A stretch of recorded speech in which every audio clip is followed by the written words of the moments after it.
Vous allez casser l'école, je dirais. Ok. Alors, je vous propose de reprendre vos places.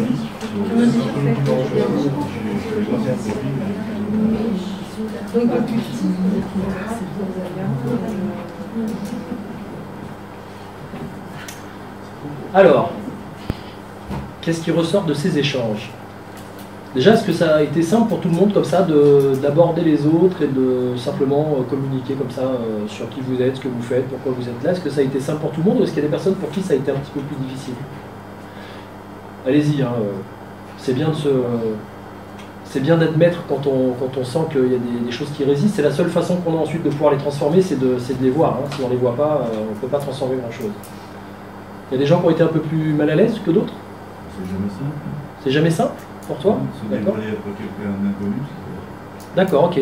Il y en a pour qui ça a été simple? Ouais, dans l'ensemble, d'accord. Ok. Bon, il y en a qui prennent du plaisir à faire ça, puis il y en a d'autres pour qui des fois c'est un peu plus compliqué de se dévoiler. Ok. Vous avez parlé de quoi quand vous avez parlé de vous? Comment? Âge, métier. D'accord. Donc ça c'est vous, votre âge et votre métier. Le prénom déjà. Prénom. La situation de famille. Situation de famille. Ouais. Donc vous avez décliné votre identité. Non, pas de caractère. Pas du tout. Qui a parlé de traits de caractère? Oui, d'accord. Qui a parlé de ce qui le passionne ou de ce qui est important pour lui dans la vie? De nos angoisses, de nos difficultés. D'accord. Okay. Parce que c'est vrai que des fois dans le qui suis-je, la question qui suis-je, il y a des gens qui tout de suite qui disent bah voilà, je suis, donnent leur nom, leur prénom, leur âge, le nombre d'enfants qu'ils ont, la profession qu'ils ont. Et souvent ils parlent plus de la profession d'ailleurs. Ce qui fait que finalement ils parlent plus de ce qu'ils font que de ce qu'ils sont. Et parce que parfois c'est bien difficile de savoir qui on est. Qu'est-ce que je suis vraiment? Quelles sont mes qualités, quels sont mes défauts, mes faiblesses, qu'est-ce qui me motive dans la vie, etc. Alors on va voir que la PNL, c'est un outil qui permet de vraiment faire le tour de qui on est et de ce qui nous bloque, de ce qui nous limite, de ce qui nous permet d'aller plus loin, des forces que l'on a, des talents qu'on a, etc. Il y a plein d'outils pour pouvoir travailler sur tous ces aspects-là. Donc c'est un peu de la connaissance de soi. Connaissance de soi, pour moi, ça veut dire mettre de la lumière dans ces zones d'ombre. C'est-à-dire on a tous des zones d'ombre, on a tous des choses qu'on ne voit pas très bien chez nous, d'accord, ou qui ne sont pas très claires, ou avec lesquelles on n'est pas très à l'aise, on va dire, des parts de notre personnalité, des fois, avec lesquelles on n'est pas forcément à l'aise. Alors des fois, si, il y en a qui sont très à l'aise avec des parts de leur personnalité, mais ils ont l'impression que tout le monde est mal à l'aise avec leur personnalité. Donc ils voient à l'extérieur des gens qui sont mécontents, mais ils ne se rendent pas compte, peut-être, ils ne font pas le travail sur mais pourquoi les gens ils sont tous mécontents toujours autour de moi et que je suis toujours un problème pour eux. Ils ne se posent peut-être pas la question de savoir d'où ça vient. D'accord ? Et en gros, c'est de mettre de la lumière dans les zones d'ombre pour pouvoir y voir plus clair dans les périodes d'obscurité. Parce que dans notre vie, on a des périodes où, dans l'ensemble, ça se passe bien, les choses roulent, on peut faire une rencontre, ça, à ce niveau-là, sur le plan sentimental, d'un coup ça va mieux. On trouve un job, ah bah ça y est, j'ai trouvé mon job, donc pendant un certain temps ça va mieux. On fait un projet, on réussit notre projet, donc pendant un certain temps ça va mieux. Et puis, il y a plein de moments où d'un coup, les choses s'obscurcissent un peu. Tiens, c'est marrant cette relation avec laquelle j'étais très bien au départ, je commence à me sentir moins bien maintenant. Ce job dans lequel j'étais tout content d'avoir, je commence à sentir que je ne me sens pas à l'aise dedans, ça ne me correspond pas, c'est difficile. Et là on passe dans des phases un petit peu plus sombres. Et à ce moment-là, on cherche la lumière des fois. Enfin, je veux dire, on cherche sa voie, on cherche sa route. On se dit, mais qu'est-ce que je veux faire, qui je suis, où je vais, c'est quoi l'avenir, quoi. Parce que parfois, l'avenir peut paraître quelque chose de très fouillis, brouillon. On a peut-être des fois une vision très claire de quelque chose, on s'est pris un peu les pieds dans le tapis, un ou deux obstacles, et ça y est, on est au sol, et on se demande comment on va faire maintenant pour arriver à survivre dans cette vie. Ça peut être ce genre de choses qui nous passe par l'esprit, d'accord? Donc il y a des périodes plus ou moins faciles. Alors du coup, pour vous, il y a peut-être des choses que vous souhaiteriez voir changer, ou des choses que vous souhaiteriez améliorer, ou faire évoluer dans votre vie actuellement. Et c'est peut-être pour ça que vous êtes venu là, consciemment ou inconsciemment. Parce que pour venir dans une soirée comme ça, il faut qu'il y ait quand même une part de vous qui soit quand même un petit peu attentive, qui sélectionne la soirée, qui se disent bah tiens, je vais quand même aller là-bas. Donc bon, même s'il y en a qui disent que c'est par curiosité, il y a sûrement une part de vous qui a envie de changer quelque chose. Donc donc on accueille Aurélie qui a eu quelques petites difficultés pour nous rejoindre. mais elle y est arrivée. Voilà. Ok, donc la question que je vous posais, c'était quel est votre objectif en venant ici finalement? Est-ce que vous voulez partager ça avec le reste du groupe? En sachant que plus vous parlez de vos objectifs et de ce qui vous importe, et plus vous avez des chances de voir des changements s'opérer. Donc si vous gardez ça à l'intérieur de vous, il ne se passera pas grand-chose. Si vous en parlez à l'extérieur, il y a des chances que ça crée une dynamique de changement. Alors, dites-moi tout. Oui? Alors moi je viens ici pour, je ne sais pas si ça sera abordé, mais le système des croyances, justement. D'accord. Je voudrais pouvoir travailler sur certaines croyances qui me dérangent, me bloquent aujourd'hui, et le faire après d'une façon plus générale sur les clients que j'accompagne également. D'accord. Okay. Avec la PNL. J'accompagne déjà avec l'hypnose sur les croyances, mais je voudrais pouvoir aussi me placer en PNL. Avec des stratégies qui soient moins d'ordre hypnotique. Voilà, exactement. Sachant que l'hypnose, la PNL, c'est un peu le fonctionnement de la PNL et l'hypnose, c'est très proche. Hein. La PNL est issue, a été mise au point par deux personnes, je vais vous expliquer après. Je vais vous expliquer tout ça après, de toute façon. Mais c'est très proche, pour vous dire que c'est très proche. Ok, super, merci. Donc plutôt travailler sur le système de croyances. Alors vous allez voir effectivement, quand vous commencez à rentrer dans ces techniques, vous allez voir que les croyances, c'est un petit peu, c'est pas un petit peu, c'est beaucoup la chose sur laquelle on a besoin de travailler. Parce que c'est souvent ça qui conditionne nos comportements, nos réactions, nos émotions, nos sentiments. Et ce qu'on devient ou pas, ce qu'on arrive à devenir ou pas en fonction de ce système de croyances. Donc il est très très important de savoir effectivement travailler là-dessus. Quelqu'un d'autre veut s'exprimer sur les objectifs? Peut-être que ce serait bien que, si je peux me permettre, que tu expliques très rapidement ce que c'est que les croyances, parce que... Je vais en parler après. Ah bon, très bien. Je vais en parler après. Donc là c'est un petit, voilà, c'est un petit teasing. Vous verrez après, je vais vous expliquer tout ça. Parce qu'il y a des gens qui sont venus découvrir... Eh oui. Mais du coup, ça génère un peu de frustration. Et du coup, ça suscite l'intérêt. Donc c'est ça qui est bon. C'est que la personne, elle se dit, je ne vais pas avoir ma réponse tout de suite. Il va falloir que j'attende un petit peu. Donc quand ça va arriver, vous allez vous délecter de ce que je vais vous dire. Donc on ne peut pas s'endormir avant. Non. Voilà. J'en parlerai à la fin d'ailleurs. Ok, alors. D'autres objectifs? Oui. Moi j'aimerais, croyance aussi, en fait, surmonter en fait certaines peurs pour pouvoir créer mon entreprise. D'accord. Ce que j'ai déjà fait, mais là je t'attends. D'accord, ok. Tu peux monter une entreprise de tâtonnage? Voilà, c'est pas mal à réfléchir. À ce niveau-là, tu es très efficace? Je sais pas si c'est rentable, mais on verra. Ok. Donc dépasser certaines peurs. Pour ma part, je viens pour l'aspect communication. Oui. Parce que j'ai quelques défauts de communication qui me font être dans une sphère plutôt affective, non pas professionnelle, où là, ça se passe plutôt bien, mais dans une sphère affective, plus en combat D'accord. avec l'autre, parce que j'ai une certaine envie d'avoir raison. D'accord. Et j'aimerais bien un petit peu neutraliser ça. Ok. Alors je vous demande juste une chose. Quand on travaille dans des groupes comme ça et qu'on se rejoint pour travailler pour parler de soi, parler des différentes difficultés, c'est vraiment d'essayer tous d'être dans une attitude la plus ouverte, bienveillante, etc. Et pour éviter de choquer, pour éviter de blesser par des rires, des choses. Mais c'est juste ça, c'est juste de rester dans une écoute. Parce que des fois, c'est vrai que c'est tentant de rigoler, de se faire une blague, mais des fois, il y a d'autres personnes qui ne le vivent pas forcément. J'ai eu des fois des retours sur des conférences, des personnes qui m'ont dit après, la personne elle a ri, elle a fait une blague. Et en fait, je dis bah oui, c'était marrant. Non, en fait, la personne, ça l'a pas du tout fait rire. Donc c'est juste, soyez attentifs aux réactions que vous avez, essayez d'être vraiment à l'écoute. Les blagues et les trucs comme ça, on peut les faire à l'extérieur quand c'est... J'en fais moi-même, on va en faire. Mais oui, c'est par rapport à ce que disent les autres quand ils s'expriment. C'est surtout ça en fait. Hein, que chacun se sente à l'aise, en confiance, en se disant autour de moi, les gens qui sont là sont bienveillants. Ils ne sont pas là pour être négatifs ou autre chose. Ok, ça marche. Autre chose alors. Donc là, c'était de la communication et effectivement, s'assouplir à ce niveau-là. Donc on va en parler de tout ça. Quoi d'autre?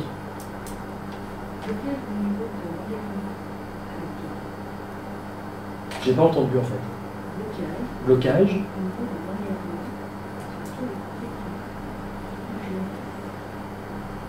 Au niveau des, un blocage au niveau des engagements, du mal à s'engager. À rester avec quelqu'un. D'accord, ok. D'accord, besoin de souvent bouger et aller voir ailleurs. Enfin, quand je dis aller voir ailleurs, c'est une façon de parler. Ok. D'accord. Moi, ce serait un lâcher-prise sur des situations vécues. Oui. Qui vont être très difficiles. Et en fait, je ressasse sans arrêt ces situations. Je fais même les dialogues, donc je voudrais essayer de me débarrasser de ça, mais tout ça de côté, et puis regarder devant sans être ok, alors là, toujours angoissé, stressé par ce vécu. D'accord. Que je ne changerai pas de toute manière, mais j'y reviens sans arrêt. C'est la relation à ces événements que voilà, qu'il est important de changer. Et comment dire,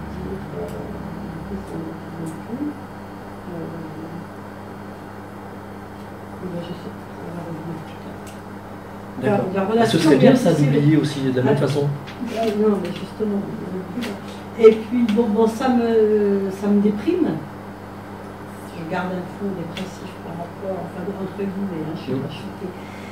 Mais je suis pas bien, je veux dire. Donc ça m'empêche de faire les choses. Je suis un peu pas neurasthénique. Mais je veux dire, je me programme quelque chose, mais je ne vais pas le faire. D'accord. Voilà, je fais rien. Ok. Par contre, si quelque chose est bien établi dans mon agenda, je me tiens, je le fais. Mais, ok, bon, il y a quelques petites pensées, quelques petits événements passés parasites qui vous empêchent de vous sentir totalement libre de faire ce que vous avez à faire. Ok. En tout cas, c'est intéressant dans la façon dont vous en avez parlé. J'aimerais mettre ça de côté, j'aimerais voir plus loin. Donc vous utilisez, vous avez une façon de vous représenter les problématiques. Et justement, en PNL, on travaille beaucoup sur le système sur la façon dont on se représente les choses. Parce que des fois, il suffit de changer juste la façon dont on se représente les choses pour en changer la relation affective ou le ressenti. D'accord? Donc on verra ça, si je peux aborder ça ce soir, un petit peu plus loin. Ok, encore une dernière personne, parce qu'après, ce serait bien que j'aille de l'avant. Bon, moi j'ai un parcours personnel depuis l'âge de 40 ans, donc effectivement j'ai progressé, j'ai travaillé, mais comme de toute façon le chemin n'est jamais, je dirais, fini. Donc à la fois c'est pour encore essayer de grandir, je dirais, de m'élever un petit peu. Et puis comme l'hypnose et la PNL m'intéressent par rapport à ce que j'ai vu, ce que nous avons fait déjà la dernière fois, c'est simplement un enrichissement à titre personnel. Et puis un peu aussi au niveau relationnel par rapport au relationnel brut par rapport aux gens, j'ai encore un petit peu de difficulté. Voilà. D'accord, ok. Ok, super, merci. Donc, il y a plein d'enjeux où il y a plein d'objectifs qui sont différents en fonction des personnes qui sont ici. Il y a des choses qui sont plus liées au passé, à des événements qui vous ont parfois choqué, blessé, etc., et qui fait que aujourd'hui, vous n'êtes pas forcément bien dans votre peau et vous ne vous sentez pas tout à fait libre d'avancer comme vous le souhaitez, parce que vous avez l'impression d'être toujours un peu tiré en arrière, rappelé par ce qui s'est joué dans le passé. Et puis il y en a d'autres, c'est peut-être simplement qu'ils sont là, ils sont dans le présent. Bon, il n'y a pas de gros traumatismes passés, mais simplement ils ne savent pas comment des fois dépasser certains mécanismes, certains modes de fonctionnement, certaines habitudes, mauvaises habitudes qu'ils ont créées. Donc, ce qui est intéressant, c'est que on a tous développé l'art de se gâcher la vie, en fait. Alors, quand je dis ça, c'est consciemment ou inconsciemment. Quand je dis on a tous développé l'art de se gâcher la vie, vous ne l'avez pas fait exprès. Bien que, pour certaines choses, vous l'avez fait exprès. Il y avait une belle intention au départ, mais par exemple, apprendre à fumer, ça peut gâcher la vie de certaines personnes de savoir fumer aujourd'hui, et de tellement bien savoir fumer qu'ils n'arrivent plus à faire autrement. D'accord ? Mais c'est quand même quelque chose que vous vous êtes imposé à un moment de votre vie. Tiens, je vais apprendre à fumer. Et vous avez fait l'effort de dépasser le rejet, le truc un peu désagréable du début, etc., pour arriver à mettre en place ce comportement. Alors à ce moment-là, il satisfaisait sûrement quelque chose d'important pour vous, une liberté, comment on pourrait dire, une sorte de rébellion, peut-être de provocation par rapport à peut-être un environnement un peu stressant, un peu oppressant, quoi que ce soit. Ou alors simplement la facilité de s'approcher des autres, d'être dans le côté relation, c'est cool, on fume, etc., etc. Bon, il y a différentes choses qui ont pu vous motiver à fumer au départ. Par modèle, c'est-à-dire quelqu'un que vous connaissez, qui a une attitude un peu machin avec la clope, là vous dites bah tiens moi aussi je vais avoir un traitement si jamais je fume. Peu importe le truc, au départ ça vous sert. Par contre au bout d'un certain temps, bah, vous vous apercevez que le comportement il devient récurrent et que vous n'arrivez plus à vous en débarrasser. D'accord? Donc là c'est l'art de se gâcher la vie, pour la cigarette. Mais il y a plein d'autres façons de se gâcher la vie. Alors, le truc c'est que depuis le départ, depuis votre naissance, vous avez évolué dans un environnement.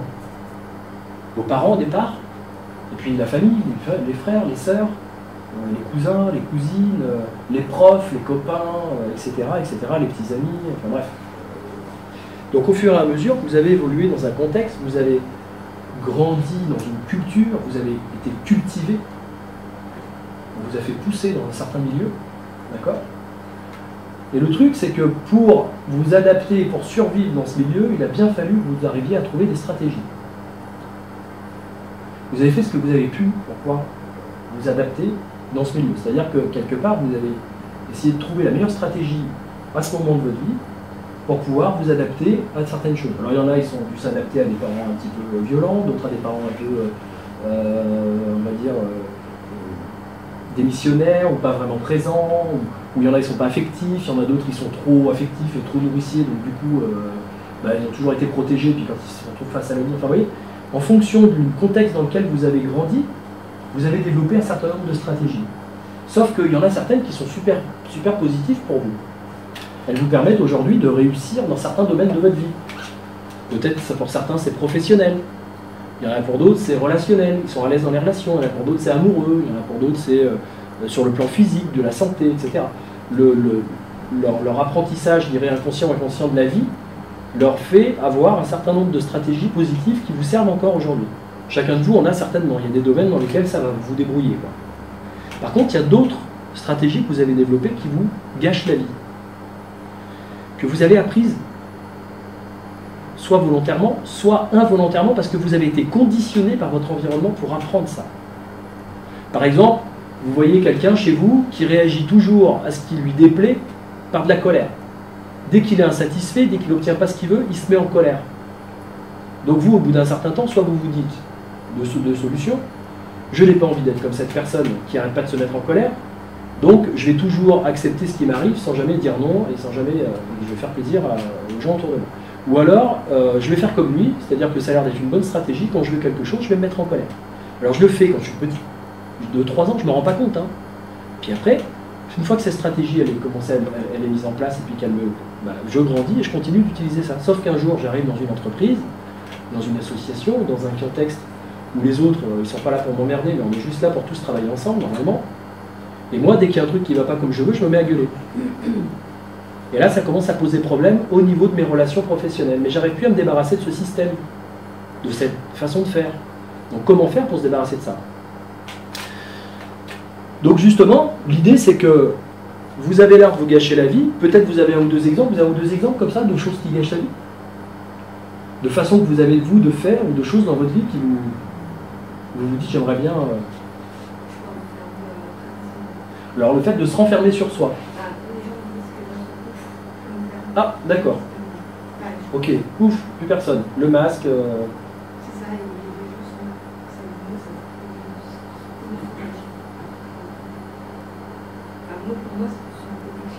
Oui. Ah, ils prennent ça peut-être comme de la froideur ou un rejet ou quelque chose comme ça. D'accord? En plus, vous allez vous rendre compte qu'entre ce que vous avez dans votre tête, que vous vous dites, et ce qui se passe dans la tête des autres, des fois il y a vraiment un monde. Hein. C'est-à-dire que parfois vous faites de la lecture de pensée en vous disant si cette personne me regarde de cette façon-là, si elle a telle attitude, si elle ne me dit pas bonjour, si ça ou si ça, c'est sûrement que...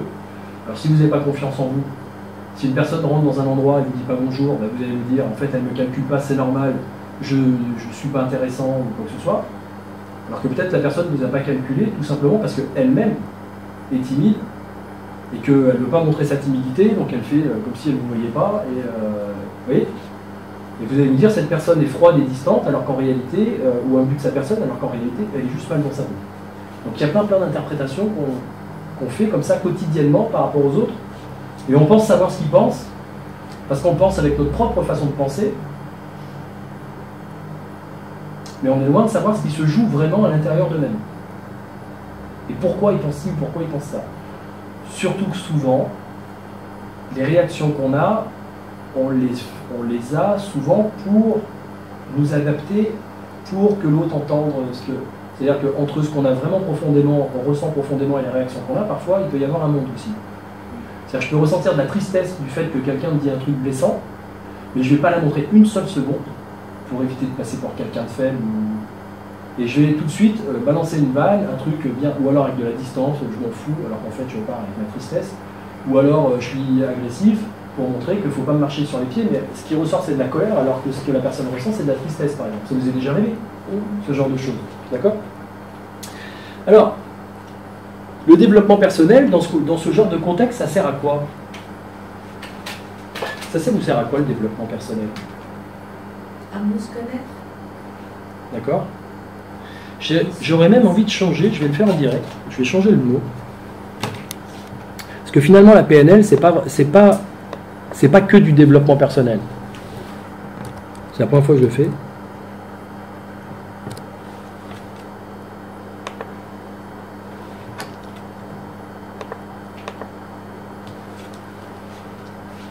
Développement interpersonnel. Parce que vous vous développez vous, mais l'idée c'est que vous vous développez aussi et vous aidez aussi les autres à se développer autour de vous. Parce qu'il y a des gens qui entendent le développement personnel comme étant un truc un peu égoïste, c'est-à-dire je me fais ma propre sauce, je me renforce histoire d'être meilleur dans ci, d'être meilleur dans ça, etc. Il y en a qui ont cette vision-là du développement personnel. Alors il y en a qui disent bah, développement personnel, c'est je me rajoute des choses pour être plus fort, pour être meilleur, avoir plus de pouvoir sur moi, sur la vie. Puis il y en a d'autres qui sont ah bah non, moi je suis plutôt à la connaissance de soi, très zen, très paix, comprendre, accepter, etc. On va dire bah, la connaissance de soi c'est différent du développement personnel. Puis il y en a d'autres qui vont parler de oui mais c'est bien le développement personnel, mais ça fait des gens qui pensent qu'à eux, qui sont individualistes, etc. Pour certains je parle, hein, tout le monde n'a pas cette vision. Donc je me dis que le développement interpersonnel, ça veut dire qu'on se développe soi, mais qu'on se développe soi toujours en considération de ce qui se passe autour. Qui sont les autres autour de nous, qu'est-ce qu'ils font, qu'est-ce qu'ils veulent, et moi là-dedans, quel est mon rôle, quelle est ma place, d'accord? Parce qu'on n'est jamais tout seul en fait, on a toujours un environnement autour de nous. Alors le développement interpersonnel, entre parenthèses, ça sert à quoi? À mieux se comprendre. À mieux se comprendre, ouais. Et quand on se comprend mieux, qu'est-ce qui se passe? Les autres nous comprennent mieux. On comprend mieux les autres. Et du coup, effectivement, les autres nous comprennent mieux aussi. Ouais. Quoi d'autre?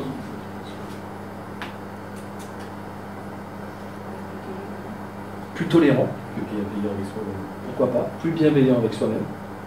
Plus tolérant avec les autres, mais avec soi aussi.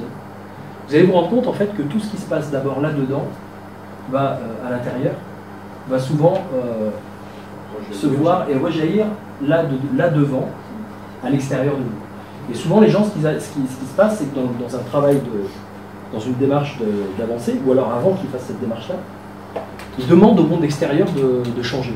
Parce que finalement, tous les problèmes qu'ils ont viennent du monde extérieur. Et ils ne se remettent pas eux en question, ils demandent aux autres de se remettre en question. Ils se plaignent, ils critiquent, ils jugent, etc. à l'extérieur. Ce qui est un mécanisme, on va dire, à peu près instinctif, naturel au départ. Sauf que ce qu'on ne se rend pas compte, c'est que souvent ce qu'on voit chez les autres, et ce qu'on reproche aux autres, c'est que finalement c'est souvent quelque chose qu'on a aussi un petit peu à l'intérieur de nous. Comme une corde qui vibre sur la même fréquence. Sinon je ne pourrais pas saisir ce que l'autre vit, si jamais je ne suis pas en accord, quelque part, si une partie de moi, d'une certaine façon, n'est pas en accord. Des fois c'est en désaccord, mais ça veut dire qu'il y a une corde, et que ce n'est pas accordé tout ça. Quand je dis une corde sensible ou quelque chose comme ça. Donc l'idée effectivement c'est d'avoir un travail d'abord sur soi. Pourquoi tel truc m'énerve chez telle personne? Pourquoi? Alors moi je sais qu'au départ, quand j'étais plus jeune et qu'on me disait ce genre de truc, je me disais voilà, mais c'est évidemment ce truc, il faut se remettre en question, il faut ci, il faut ça. J'avais plutôt envie de envoyer bouler tout le monde que de me remettre moi en question. Mais après je me suis rendu compte que plus je me remettais en question, plus je travaillais sur moi, et moins j'avais de difficultés avec les gens extérieurs. Et plus c'était fluide, simple, beaucoup moins de problèmes, vraiment, ou alors qu'ils se règlent en 3 secondes et demie, alors qu'avant j'étais plein de difficultés, relationnelles, etc. Donc c'est intéressant de travailler sur soi à l'intérieur. Je reviens juste sur ce que j'étais en train de dire, développement personnel. tolérance, quoi d'autre? Se comprendre, S'accepter. s'accepter, Comprendre les autres. comprendre les autres. Soi-même s'accepter. Ouais, s'accepter soi-même, ça c'est une belle démarche. Malgré les défauts qu'on peut avoir, personne n'est parfait. Enfin, en tout cas, j'ai jamais encore rencontré une personne parfaite, hein. À part moi, bien sûr. Personne n'est parfait, et moi le premier, je suis loin de l'être.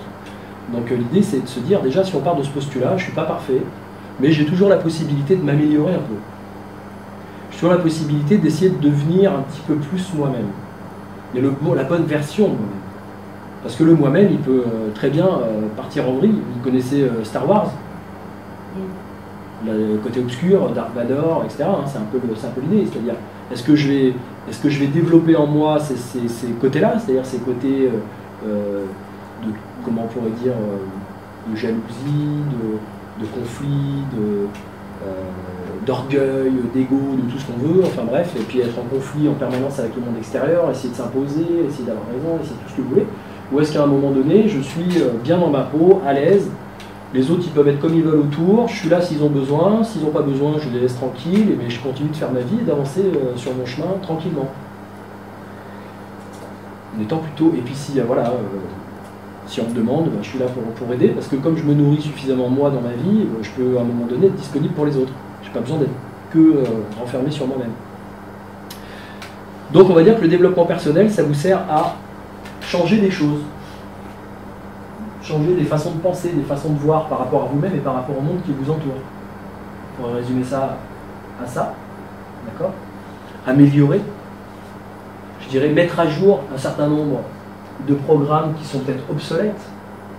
Parce que vous avez développé un programme, une stratégie à un moment donné, vous vous rendez compte que 10 ans plus tard, c'est plus valable, ça ne marche plus. Donc l'idée, c'est pas, quand je dis se changer, c'est pas se changer pour devenir une autre personne.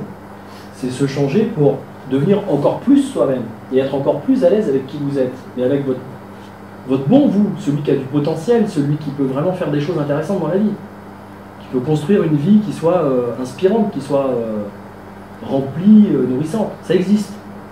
S'il y en a encore parmi vous qui se posent la question, je peux vous garantir que ça existe. Moi, avant, je me la posais. Aujourd'hui, j'ai une vie qui me convient, qui n'est pas extraordinaire. Il peut y avoir sûrement des gens qui ont des vies plus extraordinaires que la mienne, si on les regarde de vue de l'extérieur. Mais c'est possible de changer ça. Et le développement personnel, ça consiste en quoi? Quand vous voulez changer quelque chose, qu'est-ce qu'il faut faire? J'en ai déjà parlé tout à l'heure. Se mettre des actions. Se mettre des actions. Mais avant de se mettre des actions, qu'est-ce qu'il est important de faire? Se remettre en question. Se remettre en question, oui. Mais alors, une fois que je me suis remis en question, Ça va se corriger. et que j'ai besoin de mettre en place de nouvelles actions, entre les deux, il y a quoi? Se fixer un objectif. Se fixer un objectif, oui. Mais imaginons que... Comment? Mettre des outils en place. Mettre les outils, mais les outils, je les ai trouvés. Qu'est-ce qu'il a fallu que je fasse avec ces outils? Moi, si demain j'arrive vers toi et que je te mets une caisse à outils de plombier dans les mains, tu sais réparer un robinet? Apprendre à changer les choses, apprendre à utiliser des nouvelles façons de faire. En fait, tout ce que vous êtes aujourd'hui est le résultat de tous vos apprentissages dans votre vie.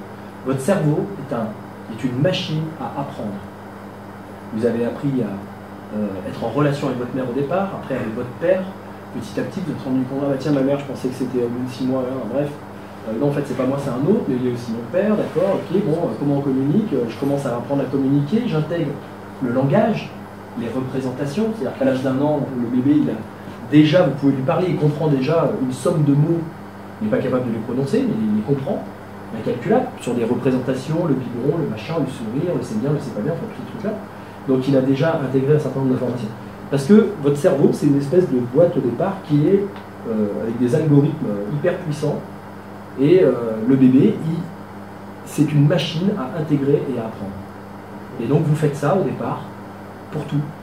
Apprendre à marcher, apprendre à aller sur le pot, apprendre à manger les premières cuillères, parce qu'au départ, vous êtes totalement dépendant au départ de votre mère, de vos parents. Et puis petit à petit, vous apprenez à prendre votre autonomie et à devenir indépendant. D'accord? Et puis vous apprenez des tas de choses à l'école, et puis vous apprenez des tas de choses de la vie, vous avez des expériences de vie, et ces expériences de vie, elles mises bout à bout dans votre esprit, puisque c'est vous qui êtes à l'intérieur du film, quelque part, Donc, mis bout à bout, toutes ces expériences de vie, vous vous identifiez à ces expériences de vie. J'ai vécu ça, j'ai vécu un échec, j'ai eu mon bac, j'ai eu mon permis, j'ai pas réussi avec, dans telle situation, etc. Et vous vous identifiez à tout ça, et ça crée votre identité. Vous dites, je suis cette personne, par rapport à tout ce que vous avez vécu avant. Et des fois, vous avez l'impression que vous êtes cette personne et que vous ne pouvez pas être autrement que ça, autre chose que ça. Parce que c'est la seule référence que vous avez, c'est ça. Le seul cadre de référence que vous avez, c'est vos propres expériences de vie et vos propres façons d'avoir vécu, interprété, ressenti les événements de vos vies. Donc, automatiquement, il n'y a pas bien d'autres possibilités que de voir le monde tel que vous le voyez tout de suite. Quand vous avez une vision du monde et que vous vous dites, c'est ça là la vision du monde, en fait, la vraie. Quand les autres ne sont pas d'accord avec cette vision-là, c'est qu'ils ont un problème.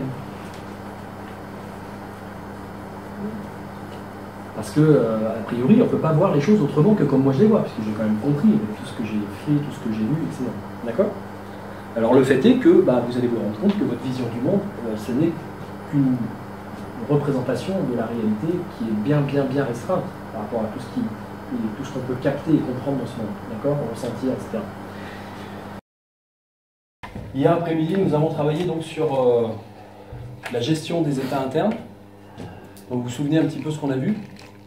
On a vu que l'environnement a un impact sur nous, sur la façon dont on se sent, sur notre niveau d'énergie, sur les émotions qu'on peut ressentir, que ce soit l'environnement, donc la météo, les lieux dans lesquels on se trouve, ou que ce soit les interactions qu'on peut avoir avec les gens et les personnes autour de nous.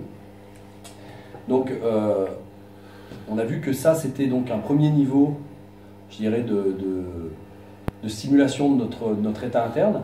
Puis on a vu ensuite que, en fonction de notre corps, de notre dynamique physique, de notre attitude, de l'état dans lequel on se trouve dans notre corps, on peut, de la posture dans laquelle on peut aussi agir sur notre état interne. Et même si l'environnement n'est pas forcément, je dirais, favorable pour qu'on se sente bien, on peut quand même améliorer et avoir la main sur nos états internes, avoir le pouvoir sur la façon dont on se sent, ne serait-ce qu'avec une posture. Donc on a vu le coup du centimètre hier, et qu'on pouvait changer comme ça notre représentation interne des choses et notre sentiment à l'égard de cette représentation, simplement en montant ou en descendant, en ouvrant, en souriant ou en faisant la tête. D'accord? Et puis on a vu aussi que une partie encore plus puissante de notre mode de fonctionnement qui nous permet d'avoir le dessus de prendre le contrôle sur nos états internes, de maîtriser nos états internes, c'est notre mental.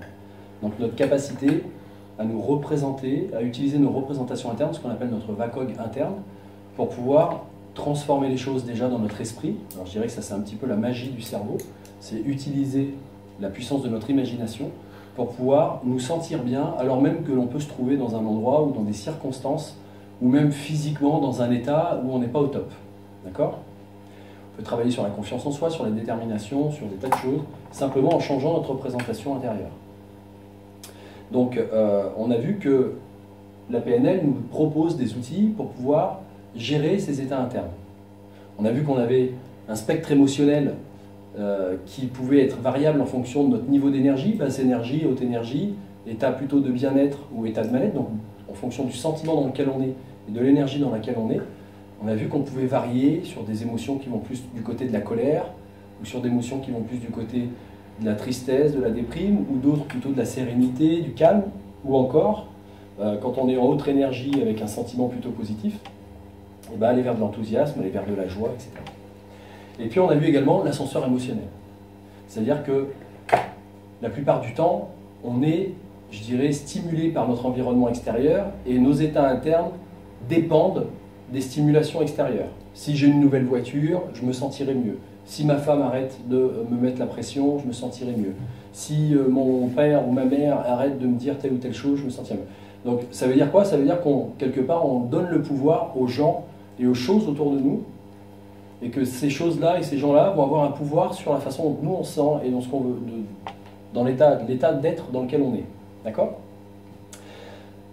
On a vu qu'il était possible de prendre cette télécommande qu'on laissait parfois un peu aux autres et qui, du coup, pouvait nous envoyer au 7e sous-sol ou alors nous faire monter au 7e ciel, on va dire, donc au niveau de l'ascenseur émotionnel. On a vu qu'on pouvait prendre cette télécommande et qu'on pouvait, avec un certain nombre d'outils que propose donc la PNL, qu'on pouvait nous-mêmes nous diriger, monter, descendre en fonction de notre propre volonté. D'accord? Donc, un des premiers outils que je vous ai présenté pour ça, c'est celui des ancrages émotionnels. C'est-à-dire d'aller, même un premier outil que je vous ai présenté, ce n'est pas celui des ancrages émotionnels, c'est celui des expériences de référence. C'est-à-dire que vous pouvez aller chercher dans vos expériences passées des situations dans lesquelles vous avez ressenti certains états, certaines émotions. Parce que vous vous êtes trouvé dans un contexte où à ce moment-là, vous avez ressenti cette émotion. Donc qu'est-ce qu'a fait votre système nerveux? Il a intégré ça comme un souvenir, comme quelque chose de vécu. Donc il a la croyance, puisque c'est une expérience vécue, qu'il est possible que vous ressentiez cet état. D'accord? Donc ce qu'on va faire, c'est que ce que vous avez fait, c'est que vous êtes allé chercher quelques souvenirs. Oui? Justement par rapport à ça, la question que je me posais, bon, je connais un peu la réponse, mais donc, j'espère qu'on a la réponse. Quand je vis un bon moment dans le présent, tout de suite, est-ce que j'aurais pas intérêt à l'ancrer tout de suite? Ben, tu peux le faire. Une fois que tu connais ces techniques, tu peux essayer effectivement de te dire, je vais me faire une association, je vais par exemple me faire une espèce de photo, une image de ce moment, je vais lui associer le sentiment que là je ressens tout de suite, peut-être un mot, un terme, un titre à cet événement, ou simplement le titre, ça peut être le nom de la sensation que tu ressens dans ce moment-là. Tu peux effectivement t'en imprégner, te faire peut-être t'associer un geste, mémoriser une odeur, une ambiance particulière. Tu vas vraiment faire une espèce de sorte de cliché multimédia, on va dire. Ouais, d'accord. Faire une banque de données en fait. Voilà, et par contre, le truc, c'est que ça, effectivement, c'est intéressant. S'il y a un impact, s'il y a une empreinte émotionnelle qui est importante, ouais, ça te reviendra. Par contre, si c'est une empreinte émotionnelle qui n'est pas forcément forte à ce moment-là, c'est possible que tu l'oublies, sauf si tu reviens régulièrement dessus. D'où l'intérêt Sauf si de tu prendre muscles quelque chose qu'on a en tête. Voilà. Parce que celui-là, on l'a pas oublié. Voilà, bah, c'est-à-dire que tu peux, à un moment donné, okay, te dire, tiens, moi qui ai besoin d'enthousiasme de temps en temps, là, je me sens vraiment dans l'enthousiasme. Donc, tu peux donner cette information à ton cerveau de dire, retiens ce moment, parce que le jour où tu auras besoin d'enthousiasme, ce sera un moment sur lequel tu pourras revenir pour te réimprégner de ce sentiment-là. D'accord. Donc, on a vu que pour ça, bah, il était important de se replonger dans le moment avec un maximum de précision pour pouvoir voir un maximum de détails, entendre un maximum de choses, pouvoir donc vraiment se réintégrer, je dirais, se réincarner dans ce moment, de façon à le réexpérimenter. Et à ce moment-là, quand vous le réexpérimentez comme ça de l'intérieur, avec un maximum d'informations, bah vous allez à un moment donné rééprouver, votre système nerveux va vous ramener, vous faire rééprouver le sentiment que vous avez ressenti à ce moment-là.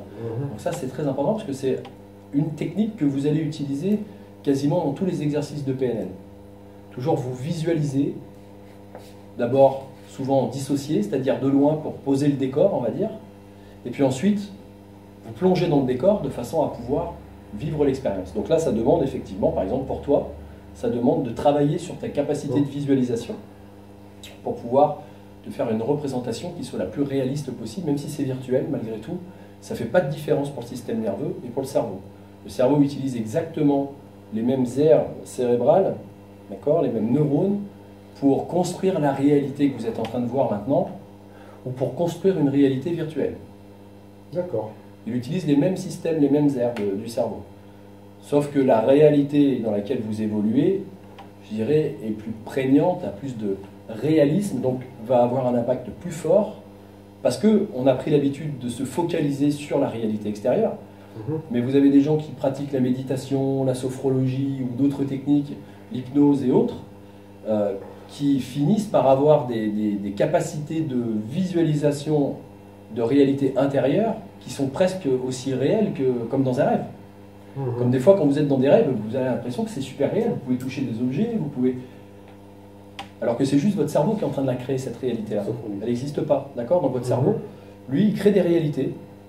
Il prend les informations qu'il perçoit à l'extérieur et il crée une réalité ici et maintenant.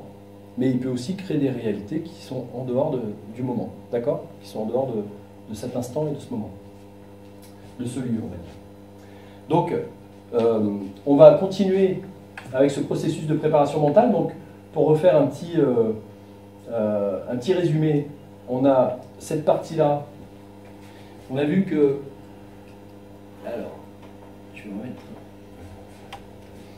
On a vu que, donc, on a le monde extérieur, on a le monde intérieur, on a le monde extérieur, et que notre système de pensée est plus quelque chose qui correspond à notre monde intérieur. On perçoit le monde extérieur, et puis ensuite, on le réfléchit, et on l'interprète, et on s'en fait une représentation intérieure.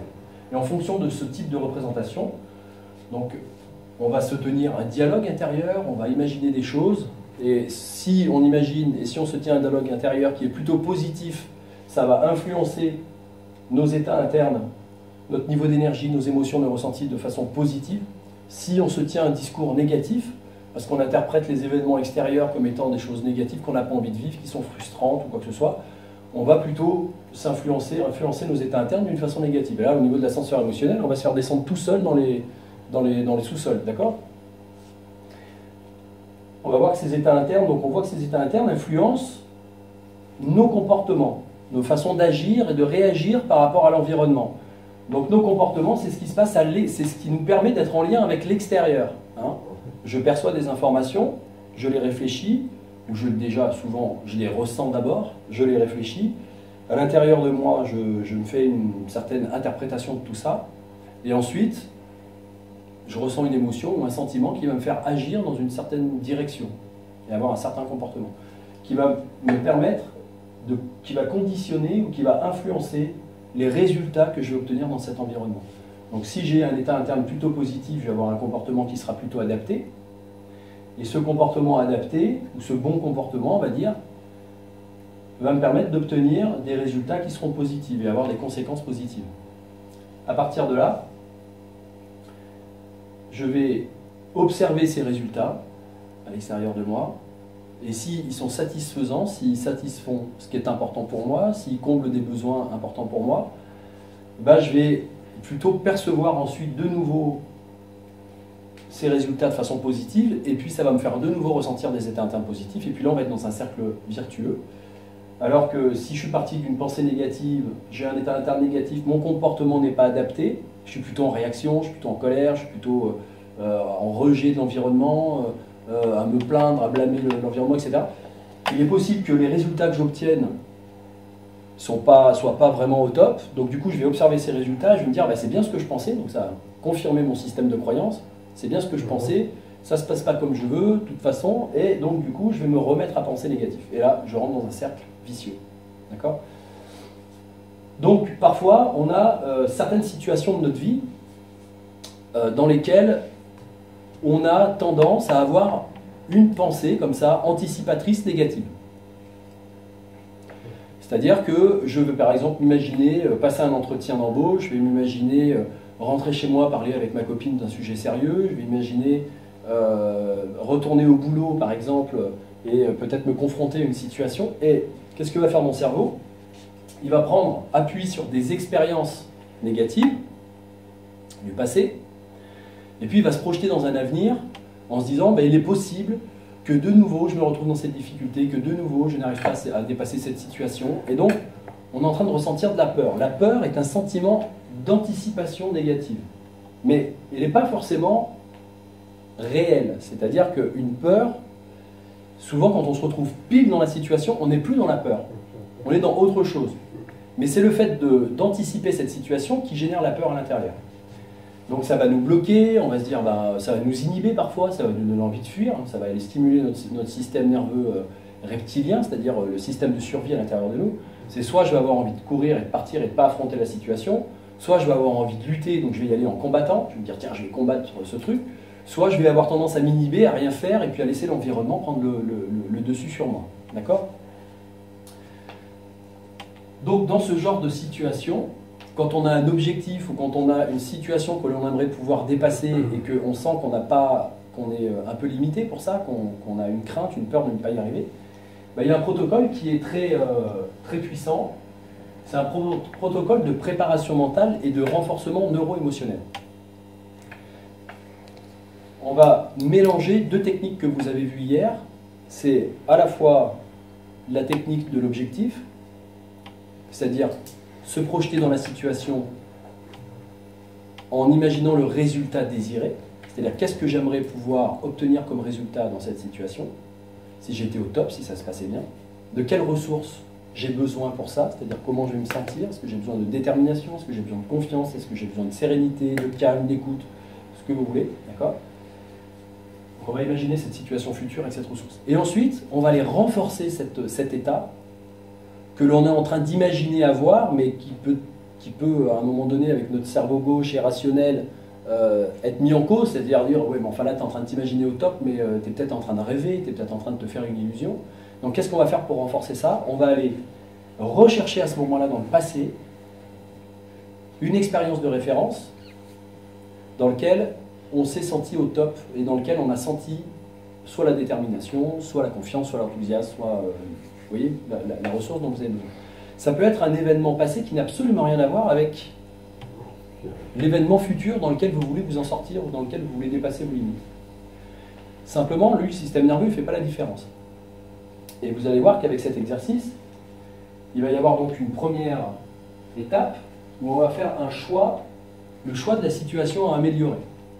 Donc, par exemple, ça pourrait être toi, Adriane, avec l'idée de « je vais retourner au boulot ».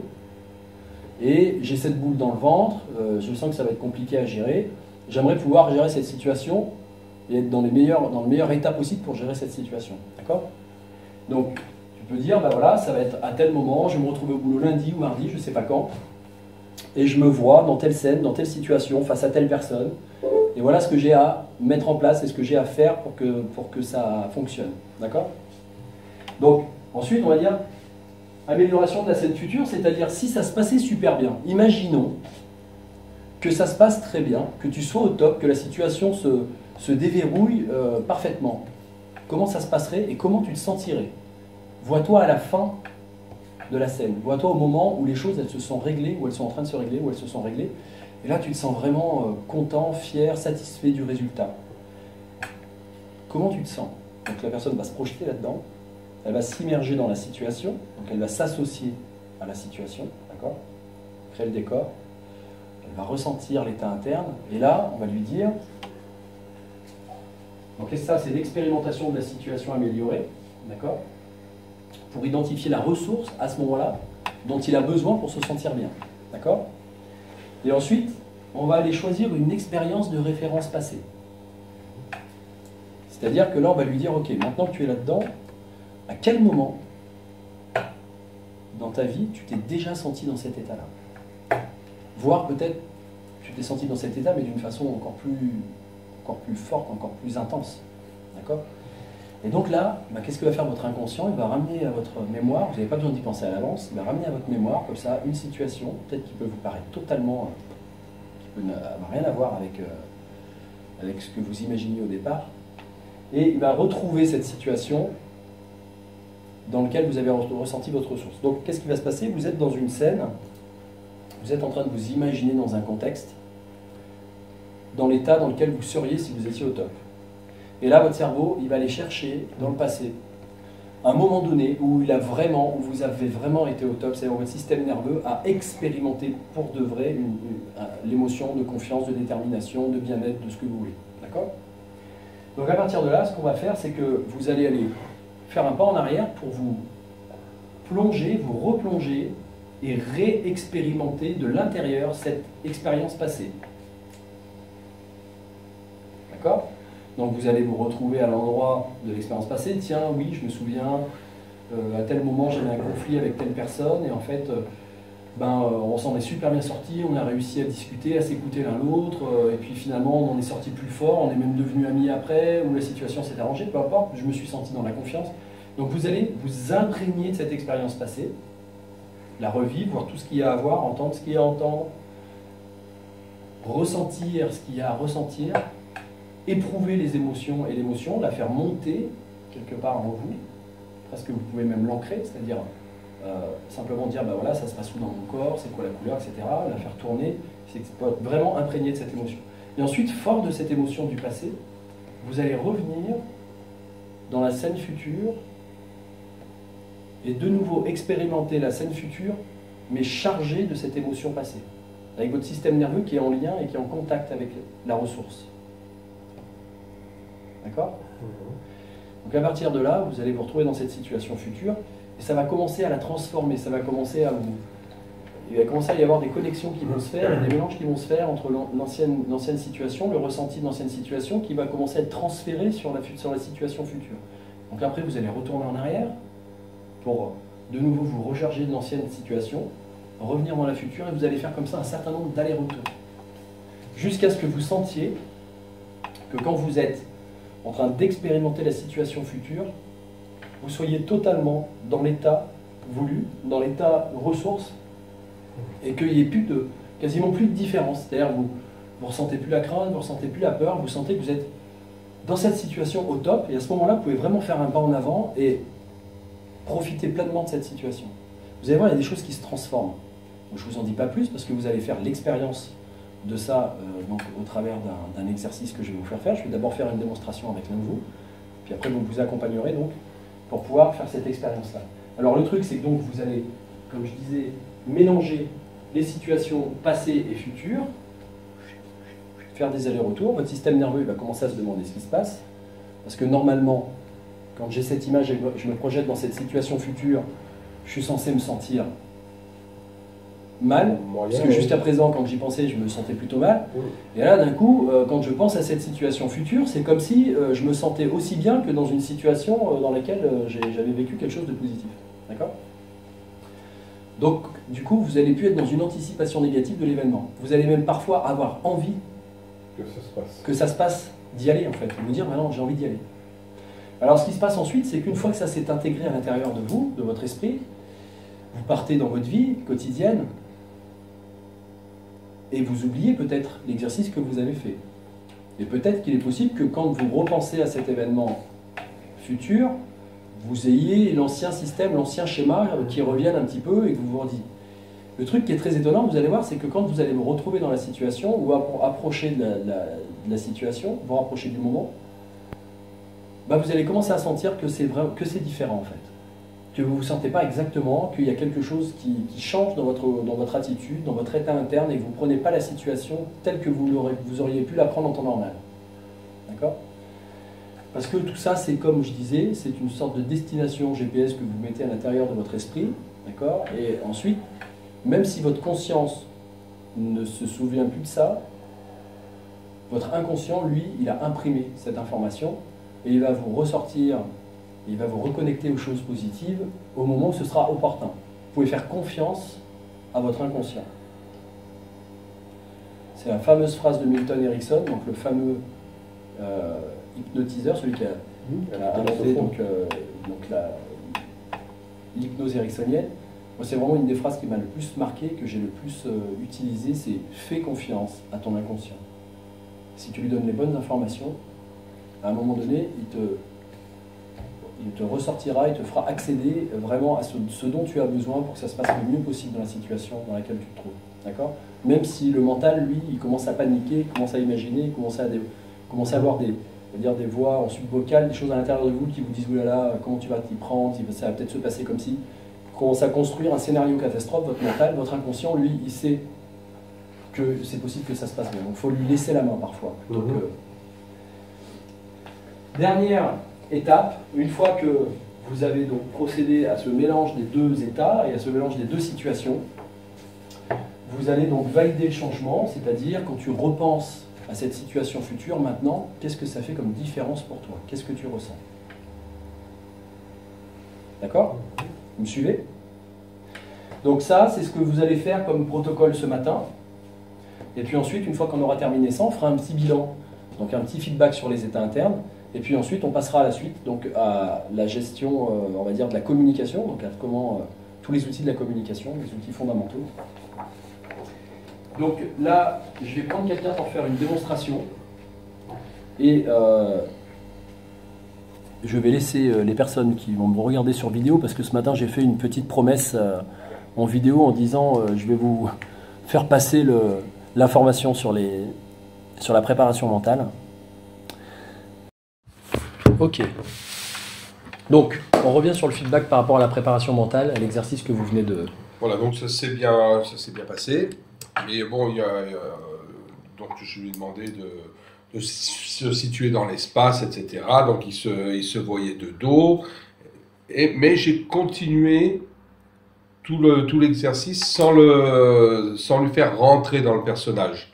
Donc il s'est toujours vu de loin. Ah, donc il était dissocié. Il était dissocié. Donc à un moment donné, je m'en suis aperçu. Bon, j'avais déjà fait d'autres étapes. D'accord. Et là, je lui ai fait s'associer. D'accord. Et c'est marrant parce qu'à ce moment-là, j'ai eu l'impression que c'était très fort. D'accord. C'est-à-dire qu'au lieu d'une association en douceur, il y a eu une association où d'un seul coup, il m'a dit « Oula, alors là, j'inonde tout le bureau. » Enfin bon, c'est... D'accord. Je l'ai ressenti. Hein. Enfin, moi, j'ai ressenti comme ça. Voilà. D'accord. Donc, c'était la petite erreur. Bah super, donc tu prends conscience qu'il est important dans l'accompagnement de commencer à en dissocier pour poser le décor, et que ensuite, si jamais la personne veut pouvoir éprouver le sentiment et vraiment le vivre de l'intérieur, c'est important qu'elle s'associe à la Il situation faut et l'associer. qu'elle rentre dans le décor pour pouvoir percevoir les différents éléments et Voilà, laisser remonter moi, l'émotion. j'ai perçu vraiment la différence. Donc, l'importance de l'association aussi. Ok.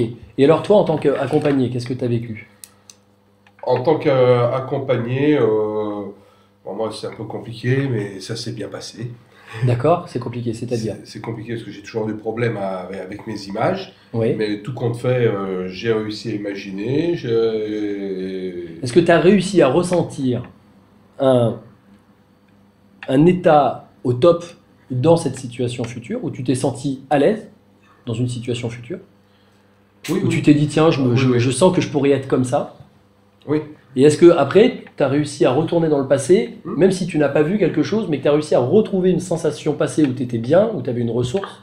Voilà. T'as senti que tu pouvais quand même jouer avec ça ou pas? Voilà, j'ai senti, j'ai joué avec, mais bon, n'ayant pas de recul, je ne sais pas si les sensations sont, par rapport à ce que je vois, moi j'ai l'impression que mes sensations sont très, très restreintes, très fines. D'accord. Mais des fois la Très finesse, faible. mais des fois la finesse c'est pas mal. Oui, bon, au final, Quand tu penses maintenant à la situation future, quelle différence ça fait? Alors, disons que la situation future me faisait déjà pas peur. Donc, il fallait que j'en trouve une, donc j'en ai trouvé une. D'accord. Au cas où il y ait, mais bon, maintenant, c'est. Même s'il y aurait pu avoir juste une petite hésitation, maintenant, il n'y a plus rien, quoi. D'accord. Donc, quand tu penses à cette situation future, à quoi ça te ramène? À quoi ça te Alors, ramène? le sentiment que j'avais sur le moment, c'était la sérénité. D'accord. Donc, c'est de la sérénité. D'accord. Voilà, Alors qu'avant de faire l'exercice, tu avais j'avais de la sérénité. Tu avais déjà de la sérénité? Oui, mais maintenant j'en ai plus. D'accord, ok. Voilà, Alors donc- effectivement, tu peux pas obtenir, je dirais, une sensation qui soit forte, puisqu'il n'y a pas vraiment de contraste entre les deux. C'est D'accord? ça. Si tu es vraiment au départ dans une situation qui est problématique, où tu sens que ça va être difficile et que derrière tu vas chercher une émotion positive, puissante, et que le système nerveux, tu lui fais vivre ces deux situations en même temps, la situation puissante, positive, va prendre le dessus, et là tu vas vraiment sentir la différence, tu vas sentir le contraste. D'accord? Tout à fait. Alors que comme toi, c'était déjà plutôt serein, et que derrière, tu as été chercher encore de la sérénité pour renforcer la J'ai amplifié. sérénité, tu as amplifié, bon, donc ça crée moins de différence, Voilà, et du coup, tu sens moins le... J'ai pas trouvé de situation de blocage. Ah bah c'est génial. On va pas Il y en on va pas aura, t'en vouloir. Ça viendra. Bon. Donc, autrement, une petite remarque constructive, c'est au niveau de la position des mains. Mhm. Et quand il avait sa main dans mon dos, c'était très, très agréable, Mhm. très réconfortant. Mhm. Et puis à un moment donné, je sais pas, il s'est laissé aller. Si je vous portais. Et sa main n'était plus statique, mais elle était mobile. C'est-à-dire, c'était des petits à-coups comme ça. D'accord. Et ça m'a vraiment dérangé. Ah, Ouais. d'accord. Donc voilà. Important ce qu'il dit là. Ça m'a dérangé. Pour moi, ça m'a chiffonné dans la tête. et D'accord. c'est- C'est mon fils qui me soutient. Il y avait quelque chose. Non, pas ça du tout. rien à Non, voir. c'était le fait de tapoter. Je n'étais plus dans le soutien ou dans la bienveillance quand c'était comme Ouais. ça. Là, peut-être que je ressentais de l'énervement ou de l'impatience. Enfin, je sais pas. Quand il me faisait comme ça, Ok, voilà. ok. Bon, Donc, c'est important. je lui ai Donc ça, dit. c'est important d'être à l'écoute, voilà, de Voilà. faire passer le message, que la personne qui accompagne, elle soit à l'écoute de ce qui est bon pour l'autre. Mhm. Dire, bah là, quand tu as ta main comme ça, c'est bon. Quand tu l'as là, c'est moins bon. Ça m'est déjà arrivé d'avoir des personnes qui me disent, ah bah par contre, quand tu mets ta main ici, La sensation n'est pas très agréable.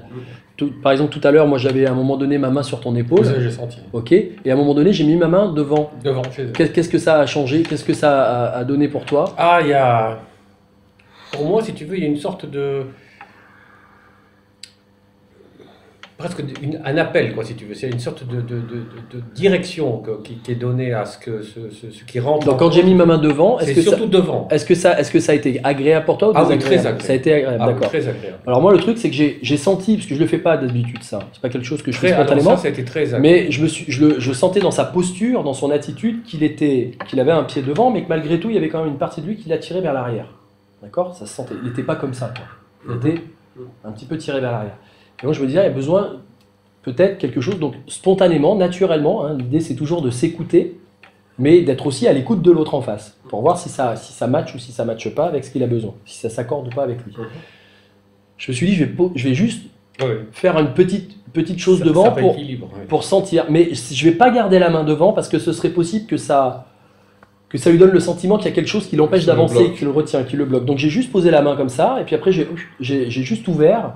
Voilà, je me suis dit, je vais pas insister plus longtemps là-dessus, mais je l'ai fait de façon très intuitive. D'accord? Je le fais pas d'habitude. Et donc là, vous voyez, c'est des ancrages, ça rejoint les ancrages kinesthésiques qu'on a vu hier. Ok? Très bien, pour les autres. En tant qu'accompagnant, cette fois j'ai été beaucoup plus à l'aise. Après, je ne sais pas si l'exercice pour moi était plus simple, si je l'ai mieux compris plutôt par rapport à hier, ou alors parce que c'est un proche, je ne sais pas. Donc oui, j'ai dû me sentir beaucoup plus à l'aise, et donc sans m'en rendre compte, j'ai dû avoir des petits tapotements, ou s'il me l'a dit après, vraiment j'avais aucun souvenir de ça. J'ai dû être emporté dans son histoire aussi, j'ai pas mis de barrière, j'ai été emporté avec lui et j'ai dû le suivre, c'est pour ça qu'il y a eu ce mouvement. D'accord, ok. Ça, c'est pas... Ce qui est important, c'est de noter juste que dans l'accompagnement, il y a des fois des choses qu'on a envie de faire, mais c'est toujours important d'être en écologie avec l'autre et de sentir que l'autre, ça lui correspond aussi et ça va aussi. Petit à petit, on apprend et on sent ça après intuitivement. Mais là, c'est les débuts, donc c'est toujours... Sachant, si je peux rajouter, que sachant que c'est mon fils, donc ça aurait pu être difficile. Mais non, pas du tout. Ça s'est très bien passé. Son accompagnement était très agréable. Sa main derrière était très agréable. Enfin bon, c'est quand même très très positif. Ça, c'est juste, c'est la chose qu'il faut dire. Ouais, mais c'est important dans un feedback. Hein, pour construire et pour apprendre, c'est important de mettre le doigt là où on peut s'améliorer. Voilà, c'est ça. C'est vraiment pour s'améliorer parce que c'est pas, ça représente 2% de la séance. C'est pas, okay. Voilà. Le reste était très bien. Donc en tant qu'accompagné, qu'est-ce que tu as vu? Qu'accompagné, c'était moins intense qu'hier. Qu'est-ce qui était positif? Dans un feedback, on commence toujours par le... C'est que vraiment, il y a une idée qui s'est ancrée. Et je sais que ça va me servir pour le moment où je vais l'utiliser. D'accord. Donc tu sens là que c'est toujours en moi. C'est programmé. C'est programmé et ça va ressortir tout seul, la machine va s'enclencher, ça va se mettre en marche. Et que je vais réussir en fait, que je vais être au top et que... D'accord, donc tu as cette certitude intérieure que de toute façon ça va bien se passer. C'est là à l'intérieur, etc. Ok. Il n'y a pas d'appréhension, il n'y a pas de... Parfait. Alors après justement, par rapport à ce que tu disais, là c'est la petite piste d'amélioration pour ton père par exemple, hein, en tant qu'accompagnant. Le fait que tu n'aies pas senti que c'était aussi intense qu'hier, selon toi ça peut venir de quoi? Qu'est-ce qui pourrait t'améliorer? C'est peut-être parce que la situation améliorée, elle n'était pas aussi intense qu'hier. Hier, c'était une question d'avenir. Vraiment, j'avais un projet très concret. Et là, c'était quand même plus simple. C'était moins intense. Je me sentais déjà un petit peu à l'aise, pas au top. Alors que hier, je me sentais pas non plus... J'étais plus faible, quoi. Est-ce que tu penses que ce qu'il a dit, le fait de ne pas t'associer tout de suite... Non, c'est pas... Non, ça pas... Non, ça s'est très bien passé. D'accord, ok. Très bien. Moment, ça s'est déroulé normalement. Donc quelle différence ça fait maintenant quand tu penses à cette situation? C'est que tu as l'impression que de toute façon la ressource est là, que le programme est là et que ce sera accessible pour toi, que ça va spontanément, naturellement quand tu vas être dans la situation. Très bien. Alors il y a juste une petite chose, c'est... Bon, on va terminer juste les feedbacks pour voir si quelqu'un parle de cet aspect-là, en fait, de cette vision là, dont je vais vous parler après si vous n'en parlez pas. Moi, en tant qu'accompagnant, Oui. j'étais un peu stressé, pas sûr de moi au début. Oui. Puis j'ai pris du plaisir après Ouais. à accompagner une personne, Mhm. à lui faire prendre du plaisir aussi, en fait, la voir bien, apaisée, les bâillements, Et c'était remarquable, sa manière de la faire les choses. sérénité. C'est étonnant. Et du coup, j'ai envie de m'améliorer encore à ce niveau-là, parce que ça me plaît. Ouais. Hop. Voilà. Après, Tu laisseras Voilà. sur ton rôle d'accompagnant. En tant qu'accompagné, alors qu'est-ce que tu as apprécié dans son accompagnement? Est-ce que tu as apprécié vivre j'étais bien. Le résultat obtenu était celui escompté. Je suis parti avec. Je me suis imaginé une situation au début qui, à la fin, en fait, a changé. Le lieu a changé. C'est super ça. J'étais au début sur du conflit, comment on appelle ça? Résolution de conflit. Oui, mais j'étais sur un rapport de force vraiment au début, D'accord. dans un lieu précis, et j'ai fini sur la terrasse d'un café, à l'aise, reposé, et maintenant j'en ai envie. Voilà, d'accord. Ok, super. Donc le résultat est là. Bravo. Donc ça fait une différence quand tu repenses à cette situation maintenant. C'était quand même moins intense que ce qui a pu arriver hier, mais le résultat est Le là, résultat et, est là. Ah ouais. et je vais aller de l'avant. Ça va marcher. Si vous voulez l'intensifier, il suffit simplement de vous replonger dedans, de recréer le contexte Il n'y a même pas besoin et de l'amplifier. Hein. Pour moi, il n'y a pas besoin d'amplifier parce que je sais que le résultat est là. Il est à la même hauteur que le truc d'hier en fait. D'accord. Ça a juste été plus simple pour l'amener. D'accord, très bien. Mais en tant qu'accompagnant, donc il a bien précisé, je dirais, la manière dont il a ressenti les choses. Ce qui était étonnant, je vais dire, d'abord, il avait un besoin précis, il avait une situation améliorée précise. Et ça, c'était vraiment clair, bien défini, je dirais, dans son esprit. Et ça, je crois que il ne s'est pas posé la question. Donc ça, c'est important. Bah oui.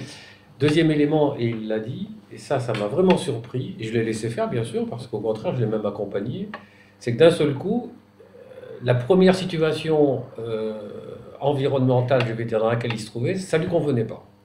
Pourtant, on y est resté longtemps. Je lui ai demandé quelle était la couleur du mobilier, l'environnement, le ceci, le cela. Et d'un seul coup, lui-même, hop, il a voulu se transposer dans une totale autre situation qui n'avait plus rien à voir avec la première. Et qui impliquait, si tu veux, une situation dans le rapport de force complètement différente entre la première et la seconde. Moi, je ne vais pas dans les détails parce que c'est son affaire, donc ça ne me regarde pas. Mais c'est important ce qu'il a fait, ce transfert, si tu veux, parce qu'il a voulu se positionner non plus dans un rapport de force, mais dans un rapport égalitaire, dans lequel il aurait puisé quelque chose dont il avait besoin, et non pas dominer l'autre. Ouais. Quelque part, son inconscient l'a amené à aller vers une ressource ou aller vers une solution qui est beaucoup plus en adéquation avec, avec qui il est, avec ce qui est important pour lui. Exactement. Et lui, son idée dans sa nature, c'est pas de dominer les autres, c'est pas non plus d'être dominé. Plus apaisante. Voilà. Plus apaisante. Ok. J'ai fait une erreur, à savoir que j'ai interprété, je dirais, trop vite un de ses ressentis.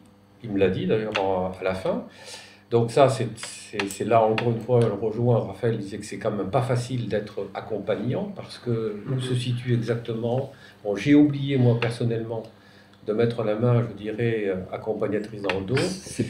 Mais bon, je le dis, mais tiens, on est non, mais la main dans le dos, ça fait pas forcément partie du protocole, du protocole pédagogique. C'est un petit plus, moi je le fais parce que c'est spontané. Vous pouvez le faire si vous sentez que c'est spontané. C'est le petit plus. Si vous ne le faites pas, l'essentiel là aujourd'hui, c'est que vous intégriez, compreniez le principe de cette technique. Même si vous ne la mémorisez pas par cœur, toutes les phrases par cœur, etc.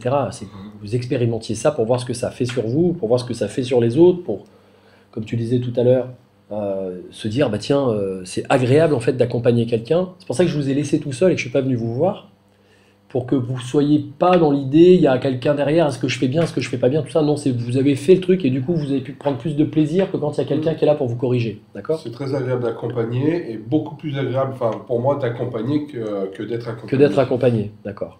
Alors, juste, oui, on va le laisser terminer, puis tu pourras en rajouter après. Donc pour finir, moi j'ai l'impression, si tu veux, que concernant Adrien, il s'est vraiment, mais alors vraiment déterminé dans une position aujourd'hui différente de celle douloureuse dans laquelle il se trouvait jusqu'à quasiment aujourd'hui. Oui. Il a vraiment envie de... tu vois, ça fait du bien de le voir, je dirais, lui-même évoluer. Donc en tant qu'accompagnant, alors j'étais étonné parce qu'effectivement au début il a été un petit peu hésitant et il est comme son frère, je dirais, il a un côté très apaisant dans sa manière de s'exprimer. Il trouve les mots, il a le côté intuitif, je dirais, de l'accompagnement. Donc, et c'est ce qui m'étonne, je dirais, des jeunes comme ça de leur âge, d'être aussi... Ça bouscule tes croyances sur les jeunes. Non, parce que j'en ai eu encore une fois, mais là, véritablement, moi, ça m'épate de les voir s'investir comme ça. Donc, c'est vraiment enrichissant, incontestablement. Super. Et en tant qu'accompagné, alors ? Eh bien, c'est ce que je viens de te dire. Alors, lui, là, l'avantage, c'est je lui ai fait comprendre que moi, je ne voulais pas changer de ressources. D'accord. Parce qu'elle est à l'infini. Oui. Donc, il a tout à fait joué le jeu, c'est-à-dire qu'il s'est placé dans une nouvelle situation à améliorer, tout en revenant dans la même. Mais alors, en revenant dans la même ressource, j'ai trouvé d'autres ressources, plus en adéquation avec la nouvelle situation améliorée. D'accord, donc en fait, par rapport à l'accompagnement que moi je t'ai fait en démonstration, tu as pas choisi la même situation à améliorer, tu as choisi une autre situation améliorée. Par contre, tu es reparti chercher ta ressource dans la même expérience de référence, et c'est là que tu as découvert qu'en fait, dans cette même expérience de référence, tu avais d'autres ressources qui étaient présentes et adaptées à la situation future. Voilà, tu m'as devancé dans ce que j'allais dire. Et ça, c'est grâce à lui, parce que ça m'a permis effectivement d'aller rechercher par rapport à ce que le but, la situation améliorée, je suis allé retrouver dans cette... Et ça a été, je dirais, intense, à la limite. Donc c'est comme quoi la ressource dans laquelle on se réfère peut encore t'amener d'autres richesses, d'autres couleurs, d'autres odeurs, d'autres sensations que j'ai trouvées. Donc, voilà. Donc pour moi, ça a été très intéressant. D'accord. Donc maintenant, quand tu penses à cette situation future, qu'est-ce que ça fait comme différence ? Mais pareil, j'ai envie de la vivre. Tu as envie de la vivre. J'ai envie de... Ok. Avant, tu l'appréhendais, maintenant, tu as envie de la vivre. Voilà, tout à fait différent. Ça n'a rien à voir. Et donc, on va passer à la suite. Donc, on va passer à la communication, aux outils de communication. Parce que là, vous avez donc travaillé sur comment déterminer un objectif, comment gérer vos états émotionnels et votre énergie interne pour pouvoir vous dépasser, sortir de votre zone de confort, vous renforcer, on va dire neuro-émotionnellement, préparer mentalement, etc. pour pouvoir bien vivre les situations qui vous paraissent un petit peu plus compliquées. Donc vous avez travaillé sur vos ressources intérieures. Et là, ce qu'on va faire avec les outils de communication, c'est qu'on va travailler sur les ressources extérieures. Puisque, comme je disais à l'introduction du séminaire, on pourrait parler de développement interpersonnel plus que de développement personnel avec la PNL. Pourquoi ? Parce qu'il y a un aspect personnel et individuel où on travaille sur soi, mais il y a vraiment une grande partie du travail qui se fait en lien, en relation positive, dans la mesure du possible, bien sûr. Ça dépend de ce que veulent en faire les gens, c'est toujours pareil. Mais donc en lien avec le monde extérieur et en disant, ok, le monde extérieur est plein de ressources. Comment je peux, moi, apporter mes ressources au monde extérieur et comment le monde extérieur peut m'apporter ses ressources pour qu'on, quelque part, on grandisse ensemble. D'accord ? Donc c'est ce qu'on va voir maintenant. On va juste faire une petite pause de 3 minutes et puis on redémarre là-dessus. C'est bon ? C'est ok pour vous ? Super.